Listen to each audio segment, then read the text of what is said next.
Hello everybody, ఇది TV hall partition అండి. UPVC cutting ఇవన్నీ బాగా ట్రై చేసామండి. ఇది పింక్ వైట్ మ్యాచింగ్ అండి, సూపర్ వచ్చిందండి. ఇది హాల్లో మెయిన్ కబోర్డ్స్ అండి, ఇవి సూపర్ అండి. ఇది వచ్చేసరికి షింక్ ఉందండి ఈ సైడు. ఈ షింకు మిర్రర్కి లైనర్స్ వేసామండి, సూపర్ వచ్చిందండి, అసలు మామూలుగా రాలేదు.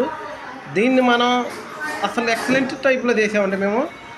ఇంటి ఓనర్స్ కూడా చాలా మెచ్చుకున్నారు. ఇది మాస్టర్ బెడ్రూమ్ అండి, ఇది అసలు ఎక్సలెంట్ అండి. వైట్ కింద గ్రీన్, లైట్ బ్లూ అండి, సూపర్ మ్యాచింగ్, అసలు బాగుందండి అయిపోయినాక. ఇది వచ్చేసి కిచెన్ అండి. ఈ కిచెన్లో గ్రీన్ కలర్ వేసామండి, సూపర్ ఉందండి. ఇది బాక్స్ అండి, దేవుడి మందిరం బాక్స్. ఈ మామూలుగా మనం కింద ప్రొఫైల్స్ పెట్టామండి, గ్రీన్ మ్యాచింగ్ అదిరిందండి. పార్టీషన్ ఉందండి, కిచెన్ మధ్యలో పార్టీషన్ బాగుంది. టీవీ ఫ్యాన్ ఉందండి, అదిరిపోయిందండి. అసలు ఇది చాలా 12 ఫీట్ అండి, అదిరిపోయింది బాగా. థ్యాంక్స్ ఇవ్వండి.